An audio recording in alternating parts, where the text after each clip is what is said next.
entrepreneurs, movers and shakers in the industry.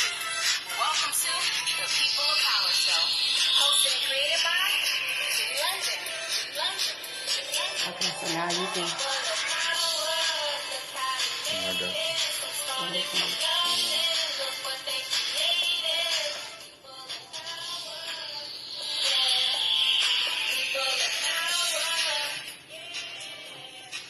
So I tagged you.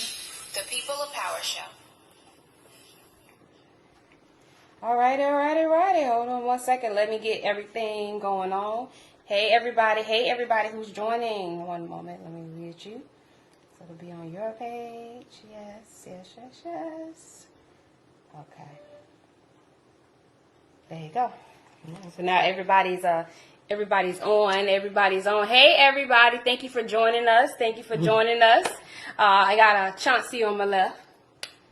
Good evening, everybody. Good evening.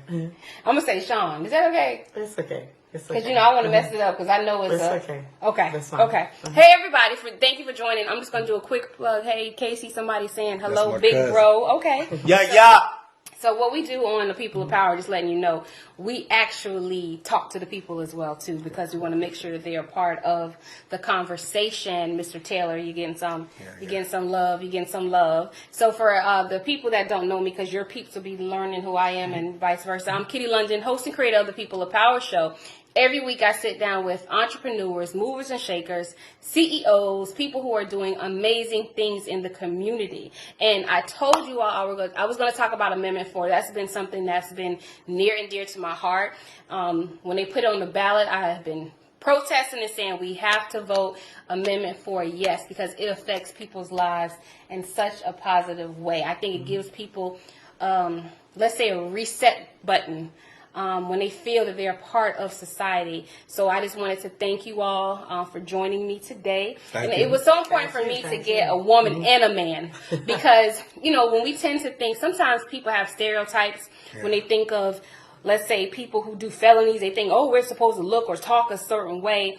And I want to break down barriers today. I want to erase some stereotypes. Okay, so we're going to start with the gentleman. And please make sure you share this video. It's very important.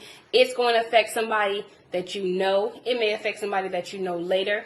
I was like in awe of these stories that I heard before we got on the camera, and they're going to share them with you. But I want to make sure, especially like right now, Palm Beach County and Florida, what we're going through, young folks need to know this information. This is life-saving, crucial information. So please, just don't look at us. Hit the share button. If you can't join us, just hit the share button and watch us later. That's right. That's all I'm asking. Just hit the share button, okay? That's right. So we're going to start with Chauncey. He's over there sweating, a little nervous. Boy, ain't no nerves. It's hot in here. Ain't no pressure. It's hot in here. Listen, y'all already know. Good evening. Good evening, everybody. For everybody who don't know me, who should know me, I grew up in Riviera Beach when it was called the Woods. It wasn't the Raw and Dub City and all that. Stop when with I Triple grew J up. with the Raw. Listen, and the Raw is the Raw. But I'm saying it's all love. It's all love. But I grew up in Riviera Beach my whole life. Okay. I grew up hustling. For the most part, at 13, my whole life. Okay, so for the people who are not familiar with the terminology hustling, can you let them know what hustling really means? Selling drugs. Okay, there you go. I was selling drugs. I was selling crack at the age of 13 on J Avenue, my first spot where I first initially started hustling at. I left from J Avenue, went on 30th and 33rd and S Avenue and all those spots, doing what I knew at that particular time was the thing to be. If somebody was to ask me, do I have any regrets for how I grew up, I would be lying if I told you I did. But all of that came to an end in 96. I ended up doing 22 years, getting 22 years sentencing in federal prison. I did 18 years and 7 months. And came out with a different way of thinking, a different avenue of trying to achieve the things that I knew I had to achieve to stay successful and not go back to prison, and be a good parent. I have a beautiful daughter. I have a beautiful son. And just to do the things so I wouldn't make the same mistakes. So let's go back real quick before the sentencing, because I know you were actually educating me on feds and how Okay. that works and 85% of your time and things like that. So when you initially went, because like you said, you really have never gone to prison before. No, This I is had kinda- never been to prison. So this was, I mean, that's a pretty hefty Yeah, the first time in prison. sentence for someone who's never gone. And I want to say that is because a lot of times people who don't know people who've ever been to prison, they pretty much assume if you've gotten that much time, you are a repeat offender. You are a problem to society. You probably gotten numerous times in front of the judge. But in your case, that was not the case. No, that wasn't the case. I had never been to prison. The longest I had ever been incarcerated was 5 months before I caught my 22-year sentence. Wow. Ooh. I grew up going to the detention centers and everything. Like I said, I had never been in prison, and it got me in that courtroom. And I had a distribution of crack cocaine and conspiracy to distribute. And if anybody don't know what that means, that means if they think they can prove it, y'all in trouble. Right. That means that they gonna say, okay, well, we can prove or put a doubt in the people who's a part of the jury, that they can think I have an idea that you was a part of whatever they think that you was a part of. So a lot of times, not only men end up getting caught up on that, a lot of women end up getting caught up on that, whether it be girlfriends, fiancés, they think you got some knowledge of it, you going down, and a lot of times that show you that innocent people can get incarcerated. They can end up going to prison, just like I did at that particular time. I was innocent to a certain degree of what I caught my time for. But a lot of times, if I tell you I didn't get away with a lot of things that I did in the streets, I would be lying. So I had to take that and accept accountability for the time that I was facing and try to come out with a new idea to do the things that would keep me from going out of prison and show that people can impact their society in a positive light. And do the things, that'll keep you from going into those type of places, because everybody's not going to make it out. Right. And some people are going to become institutionalized. Some people are going to come out, and excuse my French, they're going to be burnt out. They're going to be thinking they hear the door close every time when they right in the house. Wow. They're going to be looking for permission to use the restroom when ain't nobody got to give you no permission to use the restroom. So since God made me a testimony to be able to come out and do the things what I knew that I needed to do to impact somebody else's life, because I knew it always starts with me. So let me ask you real quick. So the sentence was that the original sentence that they put on the table for you? No, it was the original sentence because I was facing 15 to 40 years. 15 to 40. 15 to 40 years because of my past and my priors.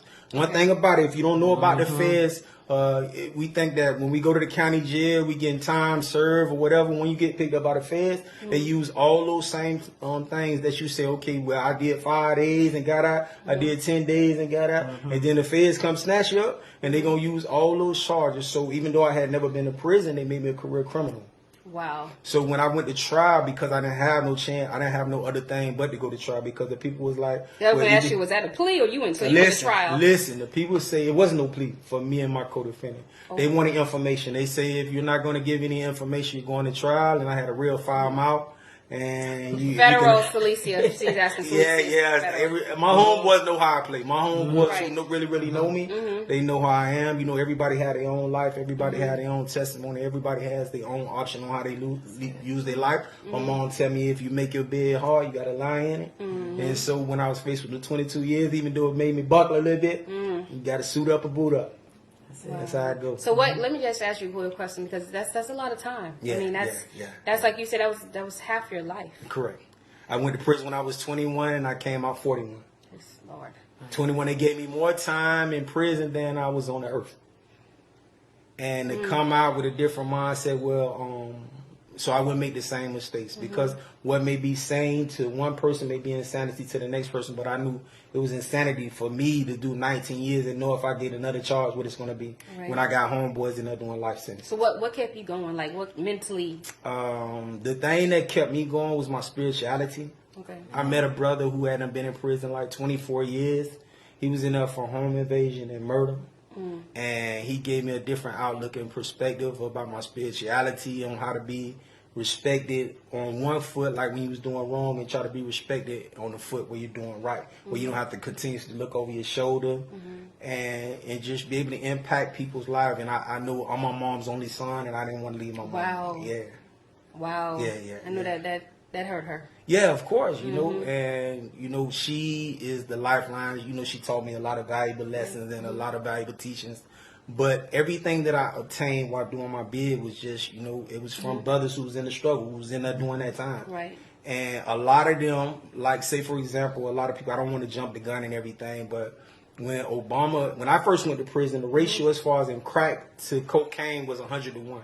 Meaning that I can get caught with one brick of crack cocaine, and one brother could get caught with 100 bricks of soft powder cocaine, and man was facing the same amount of time.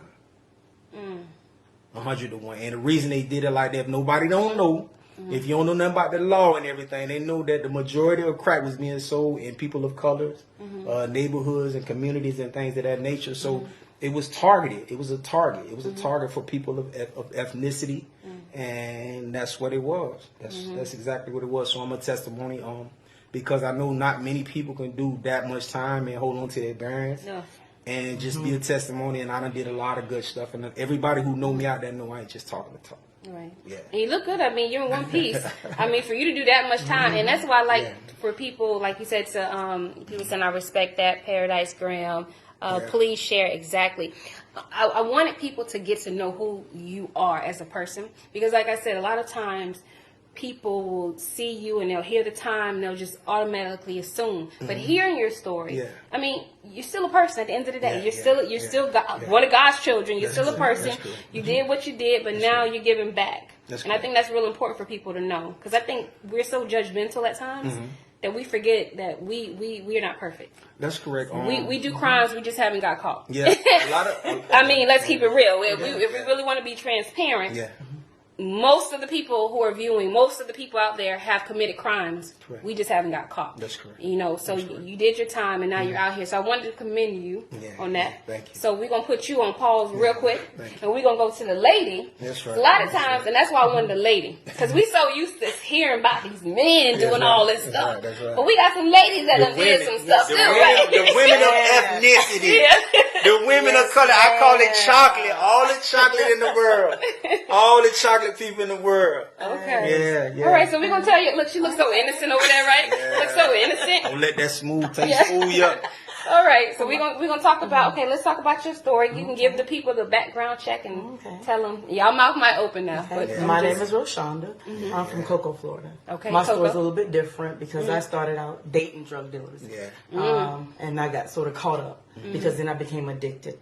Then I became an alcoholic. Correct. So I didn't do one sentence and get my life right. I kept going in and out. Correct. In and out. Yeah.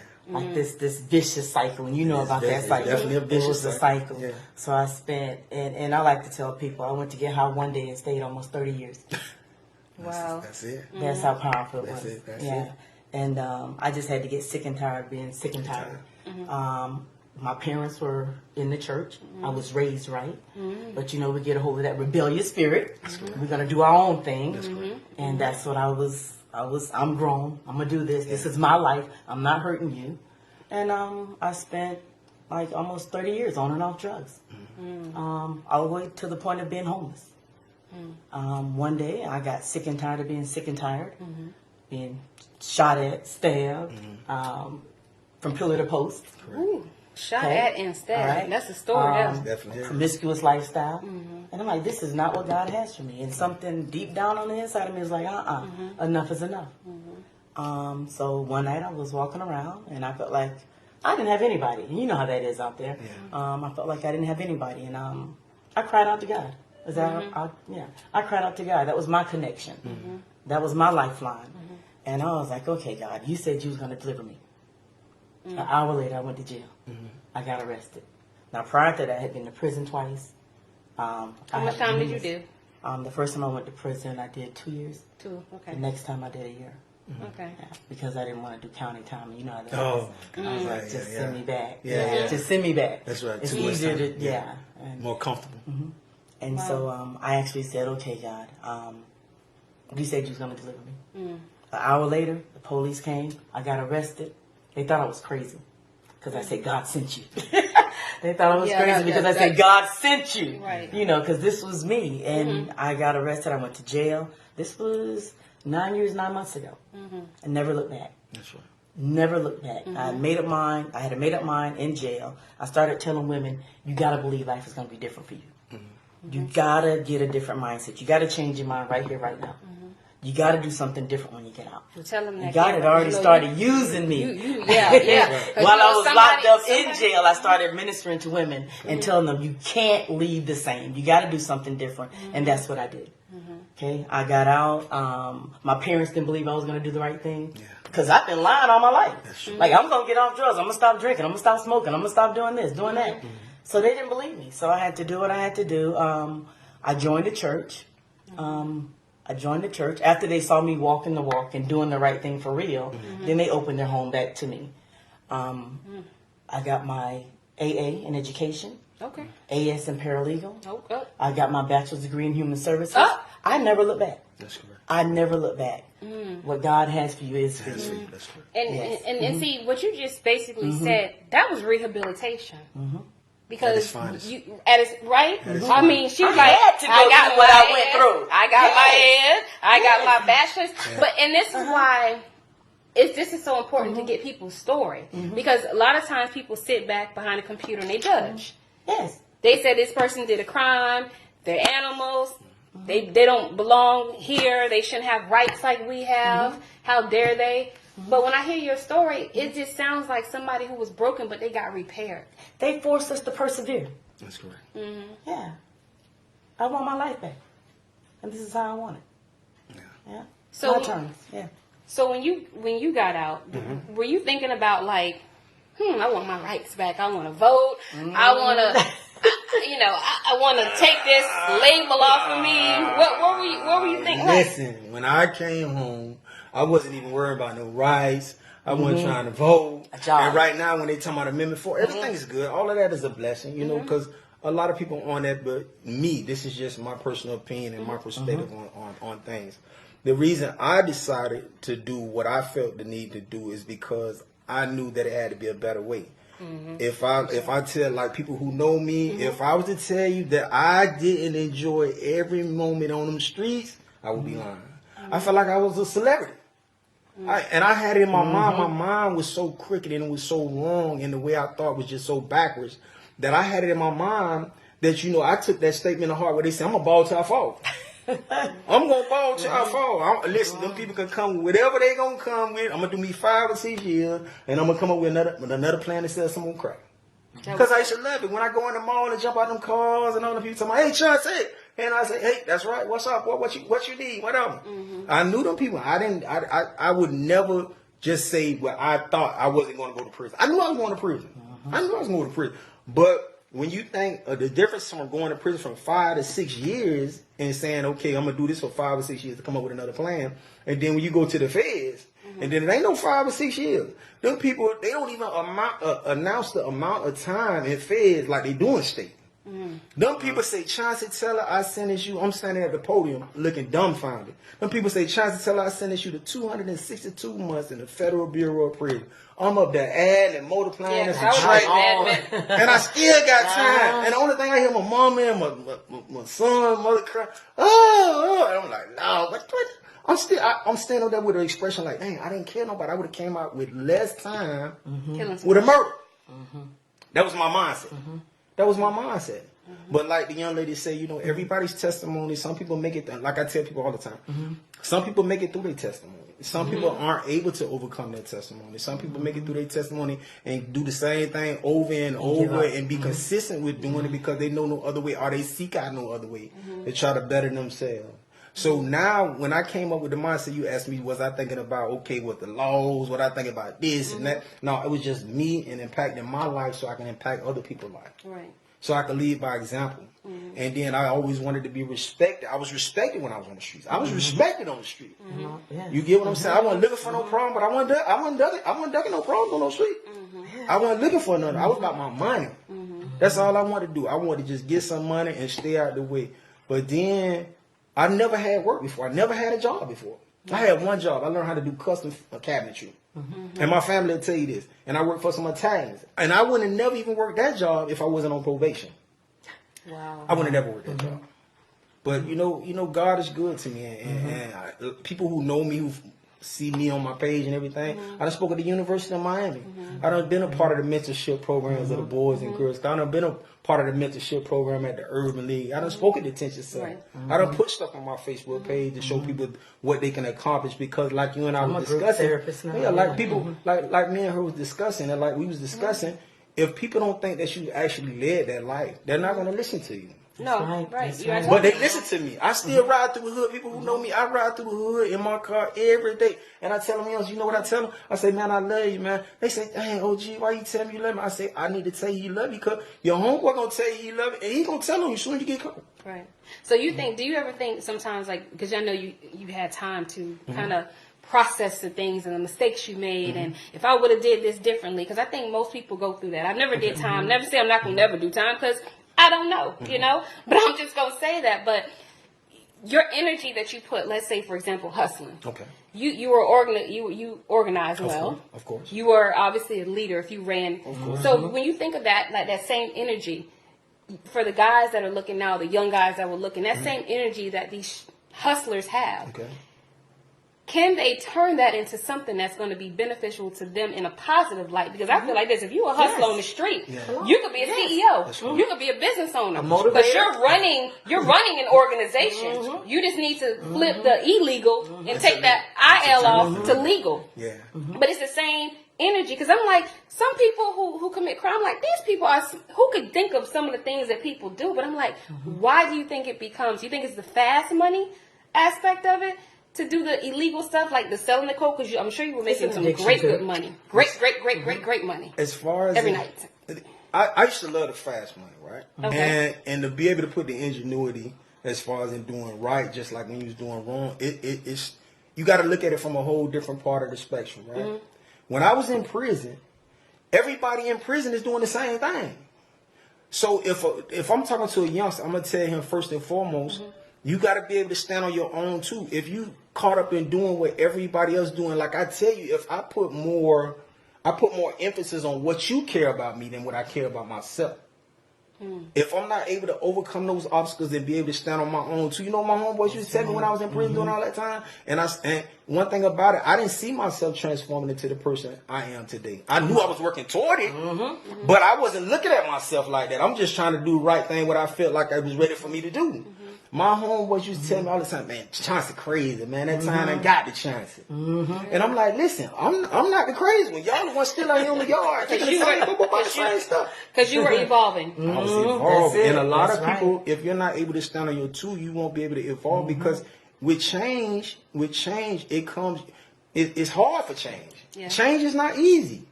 If somebody tell you that change is easy, they wrong, because first, before you change, you got to make a decision that whatever you was doing is wrong. We started changing in a negative environment. That's correct. We started to change then. That's correct. Had made up minds that we were going to do things differently once we got out. That's right. Our minds were already made up. So we were going to have a better life. That we was going to grasp life. We was going to start living life, and life was not going to live us. That's correct. That's correct. Well, see, people need to hear this. This is the stories that people need to hear, because, like you said, a lot of these young guys, they're not scared of death, and they think going to jail is a cakewalk. Yeah, but for real, it's not a cakewalk. No, it's not a cakewalk, because I was just telling you all the time. I say, when we got one thing, and I had a conversation. I'm gonna tell you the conversation. I'm gonna tell you about the conversation when I spoke at the University of Miami, and I spoke at a law class. And a young lady's very intelligent. She was like, well, I disagree with you about how you feel about black on black crime. You know, it's more so the police killing us. I say, listen, I'm not in disagreement about the things that we face as far as the people who supposed to protect our environment, but they're not really protecting our environment to a degree where you will feel safe in your environment. I say, I'm not disagreeing with you. I say, but if we're going to march when the police kill one of our brothers and sisters, why aren't we putting that same tenacity to march when we doing black on black crime? Because it's more of us killing one another than them other people killing us. And if we're going to have a realistic conversation about it, let's have a realistic conversation about it. Because we should never stop marching. Because it's right now somebody getting killed. Right now somebody getting killed in Jacksonville. Somebody getting killed in Dade. Somebody getting killed in Palm Beach. And so if you don't put that same mindset and the same energy to overcome those obstacles, how can we make a change? And everybody's stuck on doing the same thing. And it's like, when I was growing up, I'm 44. My mom used to tell me all the time, it take a village to raise a person. Right now, a person they got the mindset, well, if it ain't got nothing to do with my family, or it ain't hitting home, it ain't got nothing to do with me. Right, until it hits home. Until it hit home, and then you want to scream out, but somebody else's home is your home. Because we all people of color, and we all going through the same struggle, and we all trying to overcome adversity, whether we living in poverty, our aunties on drugs, our mamas on drugs, our daddy on drugs. We looking for an outlet. But if you're not, like my mom used to say, if you're not a part of the solution, you're a part of the problem. Right. And when I had Triple J, we were talking too, and he was saying, because sometimes I'm not a black male. I mean, I have sons, but I'm not a black male. Correct. So I don't know all the things that you all go through, and what you feel the needs or where you're lacking. But you said the same thing. It's like the young guys now are lacking love. Correct. So do you think that was one of your issues? Because I know you said your mom was there and everybody, but something was in you that said, at 13 you said you started hustling. That's young. At 13. Right. That's young. So at 13, what was it like? Did you see like rappers and some like, I want the finest cars or shoes at such a young age? What did you need? I'm gonna tell you.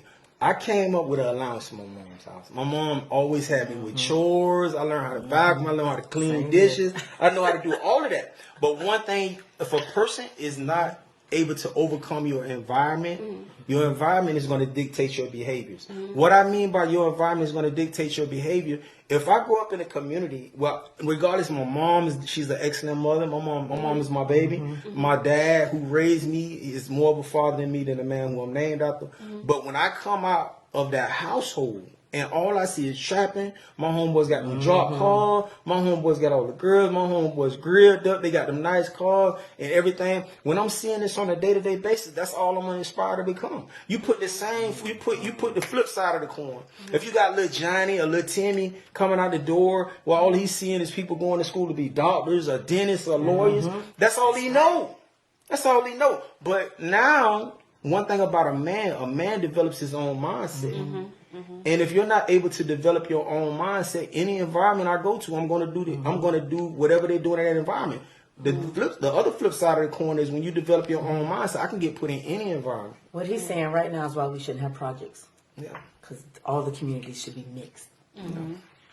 And so with you, I know you said that you started using because you were with drug dealers. Yeah, right? and of course, I hustle to support my habit too. Wow. So, yes. So let me ask you a question, because I'm asking this not to be funny, but people ask this and they want to know. Okay, so if you were with a drug dealer and you saw the effects that drugs had on people, what made you say, "Let me try this"? I didn't know until it was too late. Okay. I saw people hanging out in the corner. Okay. I didn't know why they were homeless. I didn't know why they hung out there 24/7. Right. I didn't know. Right. And I'm saying this to everybody. Marijuana is a gateway drug. Even tobacco is a gateway drug. Yeah. Okay. I didn't know that there was a chance that you gonna hit some toes. I didn't know that. Where's the dislike button? I was taking a chance. You done dropped some viewers now. You done dropped some viewers now. My bad, but I'm just being serious, you know? Right. I wish somebody would have educated me that if I tried drugs that I might become addicted. Right. That I might get on this ride and I can't get off. I didn't know that then. I didn't know that it would lead me to homelessness or trying to get off drugs for the rest of my life. I didn't know. I didn't know. And I want to ask these questions because sometimes people don't want to ask people these questions. Yeah. You know, they feel like I'm gonna offend you, but we have to know. It's like if you're in the environment and you see the effects, because I'm like, I'm not being funny, but at this point, like, who would try Flocka? Like, you see the effects. Yeah. I'm just asking. Yeah, I'm like, thank God I ain't tried that one. But I was just, thank God you didn't either, Lord Jesus. But I'm just saying, you see the effects, and then you wonder, people still try that? That's correct. Like, what makes them... Listen, I'm gonna tell you, when I think about the different drugs that people try, Don't take a chance. Right. it's like that. It's almost like taking a chance. Yeah, don't take for a chance. example, right? You're playing Russian roulette. On the street where I first used to hustle at, right? A lot of my homeboys excuse my French, a lot of my homeboys used to snort. Right? So I used to see the way my homeboys used to act when they snort, and they go to rob and they acting crazy. I remember one day I was riding in my car, right? This one I knew. And I thought that was, I thought that was like one of the street rules, that you don't get high, Get high off off your supply. Listen. It's too much. It's too much watching coffee. It's too much watching coffee because a lot of us was using our own drugs. But I'm just saying, when I use that example, what made me? It's nothing wrong with being scared to try drugs. It's nothing wrong with that. I was scared to try cocaine. I was scared because I seen the way a lot of my homeboys acted. So I was like, you know what? I'm gonna stick to smoking my weed. I'm gonna stick to drinking a little bit, and then outside of that, now I would be lying if I told you that I never tried it. Now, Right. but it was like before I went to prison at 21, I had just tried it, and I hadn't been around it since, like I said, I was 13.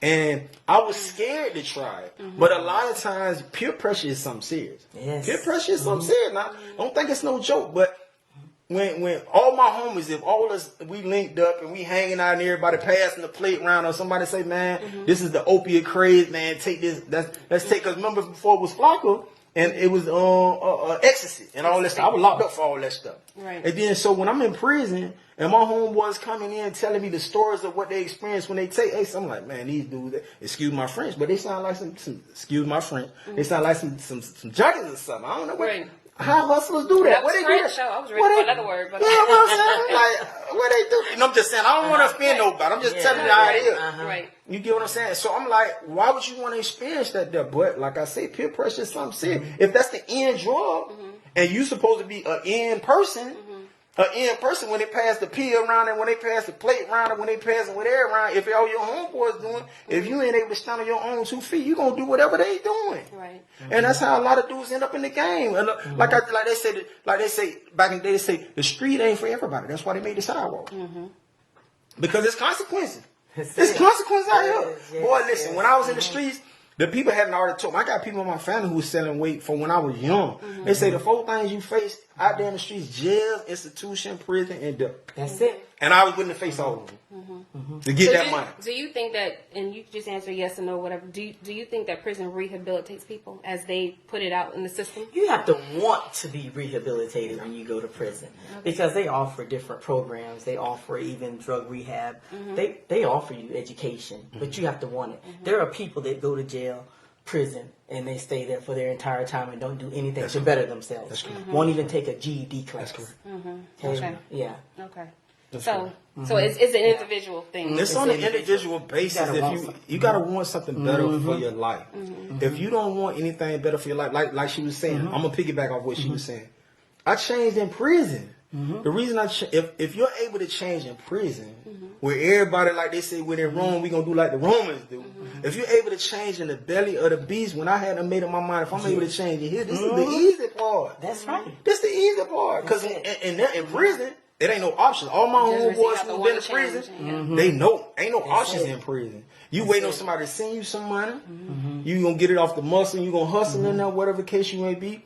But if you don't make a decision from within yourself to want something better for your life, you're going to consistently go to prison. You're going to consistently use drugs. You're going to consistently put more emphasis on what other people think and give more credence to what you care about yourself. I was always a leader. But I'm not going to say, I'm going to take that back. I was a good follower, and then I became a leader. Good leader. That's it. Yeah. But then when I became a good leader, can't nobody tell me no anything, and I'm able to stand up to anybody. If I would stand up to anybody who I know telling them youngsters, man, this is what it is, and then I'm gonna wait till that brother, I'm gonna give that brother respect, and I'm gonna say, listen, youngster, whatever that brother, no offense, brother, but what he tell you is wrong. Right. Right. And if you ain't able to do that, to me, because I was taught that before I went to prison, that from a societal standpoint, if you're 18, you're a man. Went to prison. I was 21, but when I look back at it and play the record backwards, I wasn't a man. You wasn't a man because a man conducts his character, and he is what he is. And Lynn, Lynn, let me just make sure you're still there, Lynn, because I was going to add Lynn on the camera, but no, go ahead. What you're going to say, because I want you to. I was gonna add to this that when I got out and I went to Employ Florida to get me some training for a job, the instructor told me that you'll never get a job if you're a convicted felon. Really? And I used that to challenge me. And I was like, after all I done went through, after all I've been through, if that didn't kill me, I can't let what you say about me kill me. That's right. Yeah. So I strive, we persevere. I strive. Real quick. Lynn, I'm trying to add you because I wanted her. You there? Yes. Hey. Hello. Hey. Hey, This is I'm trying to get myself set up here. okay. This is a criminal attorney, Lynn. No, I'm not. Oh, yeah. No, I'm a criminal defense attorney. You are There's a difference. defending. She defending. There's a difference. Yeah. Okay. All right. Amen. She's defending the criminals. Okay, I wanted you on here as basically, I feel like expert advice because you do defend criminals all the time and all types of crimes. And Amendment 4, I know you were passionate about, a lot of people were passionate about. For the people that are the naysayers or feel like, people should never get their rights restored regardless of what they did, how do you feel when you hear things like that, being a defense attorney? Well, I think your guests tonight are a perfect example of why that's not true. Because we do have a lot of people who go in and don't take advantage of being there, but then we have those, like both of them, who go in and take advantage of what's being offered and come out and they do rehabilitate themselves and they're hardworking citizens in the community. So why shouldn't they have the right to vote again? Amen. I mean, why shouldn't they? I mean, they paid their debt to society for whatever crimes they did. They went in, they did the time, they paid their fines. So why should they then have to go before a board made up of politicians to decide, okay, they're now worthy of getting that right back? And so that's why I was so passionate about it. I have another friend, she's actually the state attorney for the Orlando area. And her husband is a convicted felon.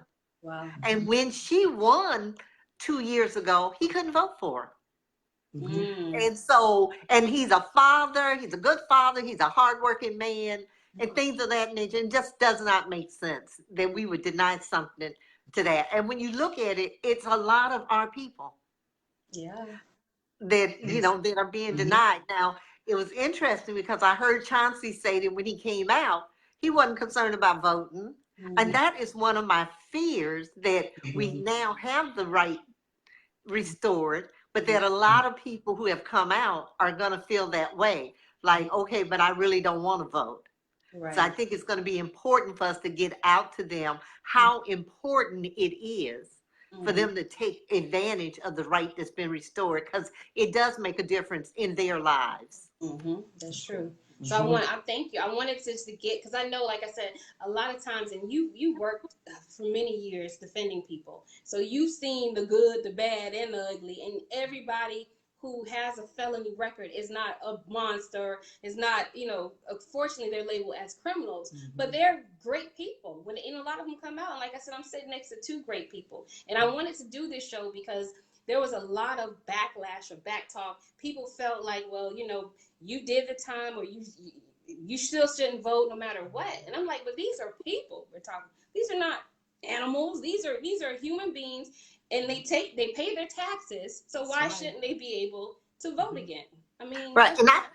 And I heard one person actually that I was in a debate with about the subject, and her comment was, well, how do we know they're not going to reoffend? Like, well, okay, they've been out, like, how do you know the person who has a right to vote now is never going to offend? That's you right. Don't. Or still offend, and then you get caught. Exactly. So, it's all about, each morning we get up, we get a second chance. And we get another chance. And why can't we do the same for other people? That's true. So that's why I think it's so important.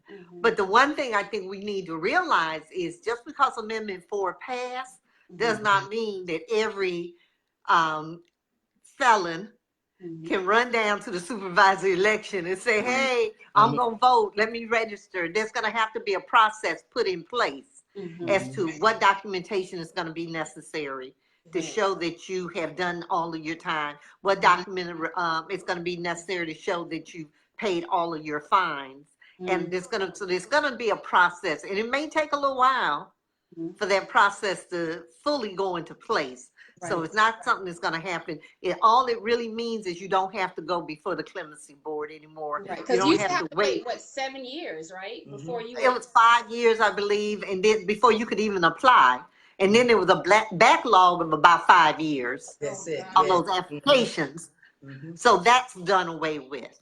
Okay. So hopefully the legislature will, I think it's the president of the Senate said that they were not going to do anything to delay putting into the processes in place for all of the amendments that passed, that they hear that that is the will of the people. Okay. So hopefully that's true. Can I just add one thing on another subject that I think it was Chauncey that was talking about, and you also mentioned it, Kitty. And I used to tell my clients all the time, you out here running a business every day on the streets. You got people working for you. You paying them. You got to get your supply. You got to know what the demand is out there on the street. If you would just take all of that energy and focus it on something good. And if we could teach our young men that it's not true that all black men gonna die by the age of 21, that it depends on what you're doing out there in the streets that put you at risk sometimes for dying. Yeah, unfortunately, we're gonna have those others who are gonna get killed. Unfortunately, you know, we're not gonna be able to stop that from happening right now necessarily, unless they get rid of all bad police officers. But you know, there's too much energy that's being wasted on committing the crimes and running the illegal businesses. I like what you said. Take that IL off the front from illegal and make it a legal business, because there is just too much out there. And We talent. have genius It's in talent. the community on the street corners. Yes. And so, yes, Talent. You up all night. It is. You can do this and do that. Listen, that's some talent there. We just yes, it is. just push that. And I think, like I said, people like us having the conversation and not just brushing it, you know, under the wayside, and like you said, turning a blind eye, facing the fact that we have a problem in our community. And it's people like us that need to listen, talk about it, try to do something about it, and, you know, go forward. But I think people like you all who've done it, been there, done it, are the best advocates, because you can talk to people that are doing it and they can understand you. Because, you know, sometimes when people come at you and you're so educated and you're so poised and you're so perfect, they're like, who are you? What you know about my struggle? My lights off. I gotta take care of my family. But Right. there's also ways that we can turn some of that energy to positive energy. And so they won't have to spend 20 years to figure it out and say, you know what, let me start giving back. Let's get them before they get into the system. Because you're lucky and you're blessed you made it out. There's some brothers that don't make it out. They don't make it out. And don't make it out. And Chauncey, I've been standing next to those brothers in federal prison. Yes, ma'am. When they so used to going in state prison and getting a year and a day. Yeah. And they go in before federal prison and they don't start play talking about them months. They throw you off real Okay, bad. because it don't sound the same, does it? Like, you know, a year and a day sound good. When they sit up there and say, well, you're going to get 350 months in prison. And you can't say, I told you, I was standing at the podium. I ain't know whether to faint or still be adding. Because when I'm 21, and then I got to 21 and say I still got some money, I said, hey, something ain't right. They must got the wrong man at the podium. They got to have the wrong man at the podium. I said, hey, Pablo, I don't know what's going on. and I'm a lawyer, and I'm sitting up there trying to add it up. Like, how many years is that? Divided by 12 equals what? I'm telling you, it got a bunch left. It still had a bunch left. I come in 96 and 2000 when they told me the computer's going to shut off and everything. I said, I got 15 more years to go, man. This is crazy. Wow. Yeah, and they go in the state system, and they so used to the state system that they don't realize that at some point in time that transfers over to the federal system, depending on what drugs you're doing. That's right. And the feds don't play. They do not play. Listen, I was at the stockade, and the people, my homeboy, he was working in the stockade. He said, Chauncey, I need to talk to you. Come outside. I said, what you got to talk to me for? I ain't trying to talk to nobody. He said, man, come outside. He said, man, the feds got a hold of me. I said, the feds? What it is? The sheriff department? He said, no, the federal government. He said, you in trouble. I said, no, I need to make some phone call everybody who out there I know doing wrong. Man, tell them, hey, they got to stop doing it. They coming. I don't know what's going on. But this your time now. Yes. Because it's gotten worse now. Listen. The generation is completely different. Or the generation is like, they back in the days, I'm going to tell you, something came across my Facebook page. An older homeboy of mine told me, say, when we got in the streets, we was doing it for a better way to try to get some income. We weren't about trying to kill one another, hurt one another. We used to come up fighting. We had boxing gloves on S Avenue in the park. I done had a black guy, my homeboy had a bus slip. But it was never just okay if we fight each other, we're gonna go kill one another. That's Now right. I tell them youngsters now, I say, even when you argue with somebody, I say you putting yourself at risk to maybe lose your life. So I tell her the only way you can win out here from a societal standpoint in the streets is you got to be able to maneuver and outthink your opponent. I say, I know they always talk about chess, but then in a chess game, you can afford to lose. I say, I on the street, you can't afford to do a couple of one strike, you might be out. Yeah. Yeah, that We is see it true. all the time because as a defense attorney, unfortunately, that's, we're trying to save lives and we're trying to get people inspired. And like I said, Chauncey's going to vote. He's going to register. I'm going to vote now. Don't get that twisted. I'm going to vote Yes, this Whitfield. yes. I'm gonna vote. All right. Well, look, I'm just very proud of you and our other guests. I'm sorry, I don't know your name. Is it Rhoshanda? Rhoshanda. Yeah, I'm just very proud of both of you, and thank you for your willingness to be transparent. And Kitty, thank you for having the guts and the courage to do a show like this, because everybody won't do it. That's Right. right. So thank you, because there's a lot of people out here who need to hear their stories, because everybody needs to know that there is life afterwards. That's right. You know, one of my favorite songs now is from Jay-Z's The Hustler. It's not where I've been, but it's about where I'm about to go. Don't get that twisted. Both of these. Okay. So both of them have a lot going for them, and they really have a message to get out there to the people that they can. It doesn't matter what your past is. That's right. It's what you want to do for your future. That's right. Well, I thank you so much for stopping in on the live. Hey, thank you for inviting me. You're welcome. Thank you. We appreciate you. Okay, I appreciate y'all. Y'all have a great evening now. You too. Bye-bye. All right, God bless. He's logging off. See, isn't technology great? Yes. See, we have our official lawyer over there and all that good stuff. So let me real quick, because I know she did mention something interesting, because a lot of times when we hear about we can vote, but you know what I mean. A lot of people just running out to go because they were so excited. I mean, some people were like, can you tell us real quick when the people can register? And you have that information. According to Desmond Meade, who is the president of Florida Restoration Rights Coalition, I got an email and it said that we should be able to start registering January 8th. Okay, so January 8th is the registration date. I know people who've done it already. So I guess maybe they will probably put on hold. I'm not sure how that will go.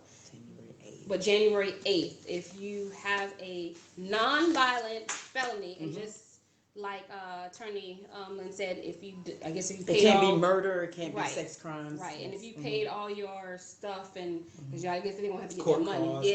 They're gonna make sure you ain't behind on nothing. I don't believe they just added all that in there like that, because people be having $1 million court costs. You got people who might have bankrupt anything. Them people ain't gonna never have to pay it off. Completed sentence mean everything done. Completed court fines. Yeah, court fines. It's gonna be something. It's gonna be something out there now. It's gonna be something they're gonna try to put in there to stop their vote now. It's gonna be something. When you look at the news every time, you see they recounting votes. People done had the ballots hid over here. People ain't counting the ballots over there. People know. Thank you, Sabrina. Another awesome show. I appreciate it. And I hope, like I said, this has been an eye opener for a lot of people. I hope that people have actually sat behind and actually processed it, because I think to say it is one thing, but then when you start hearing people's stories and you realize that these people are people, That's correct. and not statistics. Think about the 1.4 million people that this has affected. Yeah, And if we vote, 1.4 million. Yeah, that's a lot. That's a lot. That's a big difference. That's a big difference. That would have helped. We could change the state. That would have helped Gillum win. Actually, Hello. I want to kill him. He only needed 30,000. He only needed 30,000. What 31,000?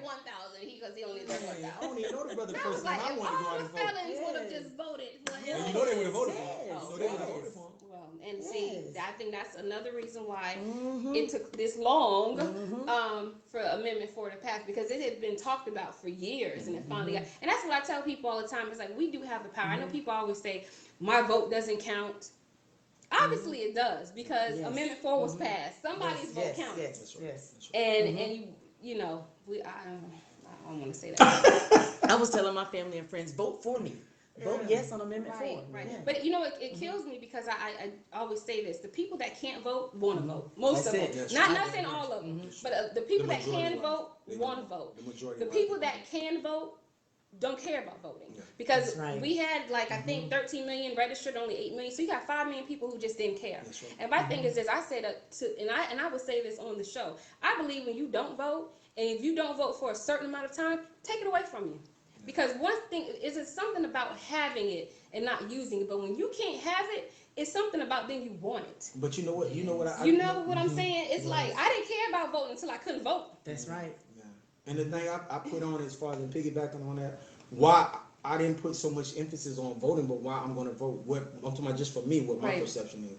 I think about all the things that my ancestors went through, from getting killed, from getting lynched, from getting maimed, from getting just trying to put their ballot, just trying to put what they felt, who they wanted in office into the ballot box. And they had to go through so many things to try to keep that opportunity. So even though it took Amendment 4 for me to be able to get that opportunity, even though sometimes I know that we live in an unjust society, but I know that a lot of times to be able to get that little bit of justice or to get that justice, somebody has to make a move.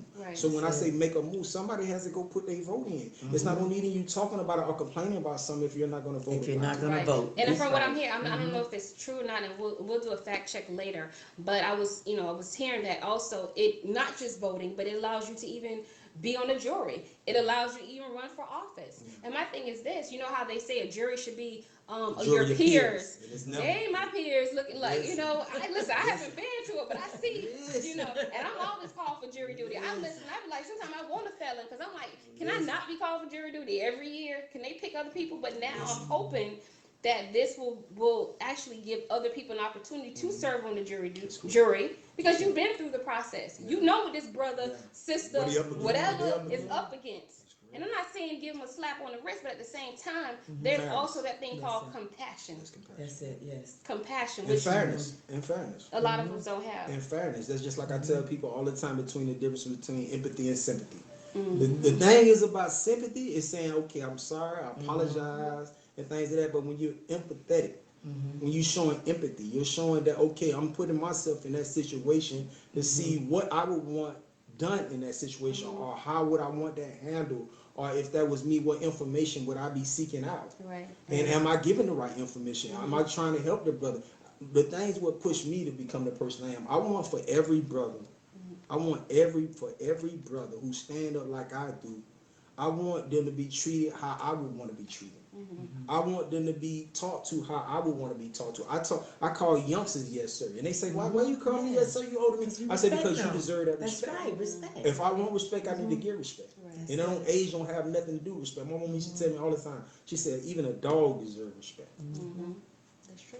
And I was going to say, because I know we have like only 4 minutes, and you all are tagged, so I know that there probably were questions, and we usually try to be more interactive, but I wanted to make sure you got your stories out. I want to make sure everything was heard and not forgotten.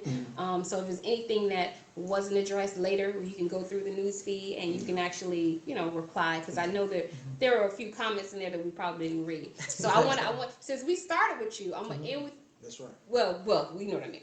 Ladies first. Right. So what, any final notes, any final words, any final that you would just like to tell people? Don't let your past define you. Okay. I thank God for my husband. A shout out to Bishop Benny Jones. Benny Jones. Is that the one that's been on the feed? Bishop Child, Benny he Jones. been on this feed. Mr. Bishop Jones, we love you, brother. Stony Brook, bro. Stony Brook, I know all about Stony Brook, brother. I used to jump the wall and Paul McCall on the side street. He knows about that wall. And you can be anything you want to be. Right. Don't allow your past to abort your future. Persevere. We persevered when we were in the streets. We persevered when we were doing wrong. Persevere. Persevere. Encourage yourself. I love David out the Bible. I'm sorry. But David had to learn to encourage himself. So as I was going through this process of evolving, I had to encourage myself. Love on me. And then be who I saw that I could be. And then because that's why I got the guy and the woman. So from a woman's point of view, to the young ladies who are maybe with the wrong guy or going through things and thinking what. Know your worth. Know who you are. Okay. Love who you are. Okay. Can't nobody love you better than you love you. And if they see you don't love yourself, they can't love you. Correct. That's correct. I like it. I love it. That's correct. Okay, so the mic is you. Listen, I want to just thank Miss Kitty London for inviting me. Yes, Shout out to my homegirl, Miss Desiree Yes, Footman. Desiree. Miss Desiree Footman been trying to get me on this show for the long. She said, I want to put my home on the show. Yeah, Desiree. I love you, homegirl. I love Yeah, you. she's been on Newsweek. She That's shared what's up. it. That's So what's I up. wanted to make sure. So any like I said to the young men, What I would say to the young men, man, like the young lady said over there, man, know your worth, man. That's it. Know that every argument ain't a beef. Know that sometimes, like I had to learn that, man, sometimes you have to feel like you're gonna lose a battle in order to win a war. The war isn't with your brother. Know your brother. Know who love you, man. And look at your brother like you would look at yourself, man. Know that a lot of time ain't nothing wrong with fight. Ain't nothing with winning or losing. You ain't gonna win every fight. I didn't win every fight, but I'm gonna fight. And then if I fought again, I'm gonna steal you again. And we gonna fight again, but it ain't gonna be no killing. right? People, when you kill, you in prison for forever. One brother dead, and then think about the families it affects. Think about the children it affects. The children growing up without no parents, and then after each generation is worse and worse. So man, impact your community in the positive light, man. Stand out. Don't stand out just like when you had a nice car and nice clothes. Stand out in the positive light and show it can be done. Because without you, without the younger people, it ain't gonna be nobody like me. Cause ain't nobody gonna take care of me. And a lot of times, don't nobody gonna care about you. But I'm caring about you, brother. I care about you. Your voice is important. I love you. That's right. And some days, sometimes you gotta just suck up the pride, and sometimes you just have to walk away because then you're able to walk away. Pride is a big thing. Nobody wants to look like back in our day we used to call it sucker. That's right. Yeah. Nobody want to look like a sucker in front of their homeboys. But let me tell you, you either walk away or you're gonna be where they gonna be over you with a T-shirt, and that's it. So you got a choice. Sometimes you just gotta walk away. It's not you live to see another day. That's right. And walk That's away. right. It's not worth it. That's right. It's definitely not worth it. But I want to thank you all so very much. And like I said, if you enjoyed the show or you felt like they gave any information, and I know they did, but please make sure you hit the share button. Like I want to make this type of things that need to go viral, because if we were talking, we were cussing, we were acting crazy, we would have 100 people watching and viewing and sharing and saying, but this is realness. This is real people. These people are transparent. They gave you basically their life story on the live. So at least you can share. And like I said, to make them bless somebody else and give them inspiration, especially young guys and young ladies. Let them see what life after death. Right. I call life after death. Because it was a sentence that you didn't have to come out of. But there was life after the death. That's right. All right. So yes, both of my kids' fathers are in prison. Oh wow, for 10 and 30 years, and my dad is a man figure in their lives. Okay. That's my baby. Okay. And like I said, we need to. And I put a status on the other day. I said, let's break these generational curses. Yes. Let's start generational wealth. You know what I'm saying? Right. Leave generational wealth behind, because so many times, generation after generation, we're seeing the death, we're seeing the prison sentence, the drugs, the abuse, and it's like it just keeps going on. Somebody has to say in that family, enough is enough. You see what this shirt I got on? Don't be You see a this shirt? Yeah. Y'all look at this shirt. Men and women together can stop domestic violence. You see that? Yeah. Stop it all. Stop it all. Stop all the violence. Yeah. Don't Be just a repeat domestic violence. offender. Because a man could get beat up by a woman just like a woman can everything. It's vice versa.